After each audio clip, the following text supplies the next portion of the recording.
नमस्कार दोस्तों, मैं सूरज त्रिपाठी गलत कहूं तो कहना मैं आप सभी का स्वागत करता हूं, अभिनंदन करता हूं।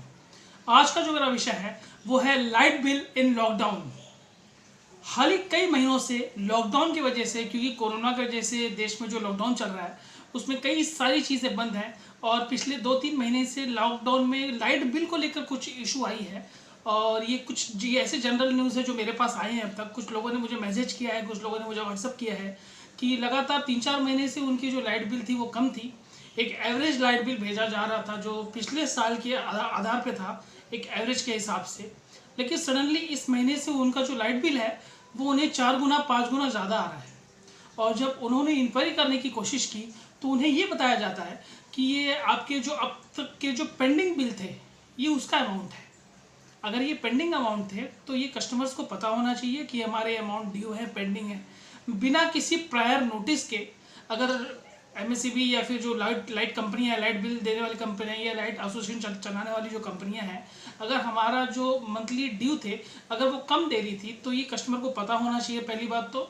और दूसरा चीज़, ये कम करने से पहले कस्टमर के पास एक नोटिस आनी चाहिए थी कि आपके साथ ये ऐसा ऐसा होने वाला है। तो ये किस बेसिस पर ये सडनली 3-4 महीने से लाइट बिल कम था और सडनली इस महीने से और आगे वाले मंथ से इनका लाइट बिल बहुत ज़्यादा आ रहा है। और ये भी कहा जा रहा है कि आपके जो पेंडिंग बिल है ये उसका अमाउंट है। तो ये समझ में नहीं आ रहा है कि किस तरीके से ये लाइट बिल कंपनियां कंट्रोल कर रही हैं। कई लोगों का कहना है कि हमारे पिछले 2-3 महीने से हम तो यहाँ पे हैं ही नहीं, उसके बाद भी हमारे लाइट बिल आ रहे हैं। तो उनको ये कहा जा रहा है कि ये आपके अपकमिंग जो पेंडिंग बिल थे वो हैं। भाई अगर वो बंदा अपने घर पे है ही नहीं, वो अपने गांव गया हुआ है, उसका घर कम्प्लीटली बंद है, तो उसके घर में लाइट बिल कैसे आ सकता है? और लाइट बिल अगर आता भी है तो एक नॉमिनल जो अमाउंट है बंद करने का वो हिसाब से होगा कुछ ना कुछ। लेकिन ये मनमानी हो रही है लाइट बिल कंपनी की तरफ से। और अगर ये प्रॉब्लम आप भी फेस कर रहे हैं तो इस इशू को कंप्लीट करने की जगह, लाइट बिल का पैसा एज इट इज़ भरने की जगह इसके खिलाफ आप आंदोलन करिए। आप बाकायदा मेल करिए, उनसे फ़ोन में बात कीजिए, एमएसईबी ऑफिस या फिर जो लाइट बिल आपकी रिलायंस होगी, जो भी कंपनी होगी, उनके पास आप जाइए। और उनकी ये मनमानी जो ये कर रही है ये बिल्कुल ना करिए। क्योंकि अगर हम नेचुरल डेज में 2-3 हज़ार लाइट बिल अगर हम भरते हैं तो ये ऑड डेज में अब की जो लाइट बिल्स आ रहे हैं वो 30-30 हज़ार, 35-35 हज़ार आ रहे हैं।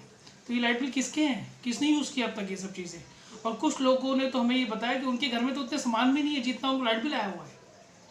तो अगर आपके घर में भी ये इश्यूज फेस हो रहा है आपको और तकलीफ़ अगर आपको ये हो रही है तो बिल्कुल इसके खिलाफ एक आंदोलन करिए। और लाइट बिल इस तरीके से अगर मनमानी करेगी तो लाइट बिल कंपनी को समझना चाहिए कि ये मेट्रो सिटी है, खास करके जो मेट्रो सिटी है वो लोग सबसे ज़्यादा कंजम्पशन रेट पे करते हैं रेदर देन रूरल एरिया से। हम सबसे ज़्यादा रेट पे करते हैं और उसके साथ साथ अगर लाइट बिल कंपनी हमारे साथ अगर मनमानी करेगी तो कुछ बड़ा एक्शन अगर हम पब्लिक अगर ले लें तो उनकी लाइट बिल जो कंपनियां हैं वो खतरे में आ सकती है। तो आशा करता हूँ दोस्तों कि आपको मेरा जो टॉपिक है ये पसंद आया हो। हमको बाकायदा एक साथ रहना है, एकजुट रहना है। लाइट बिल कंपनी जो मनमानी बिल भेज रही है उसके खिलाफ लड़ना है। अगर आपको लगता है कि मेरा जो विषय है ये सत्य है और सही है तो इस वीडियो को लाइक और शेयर करना ना भूलें। धन्यवाद दोस्तों।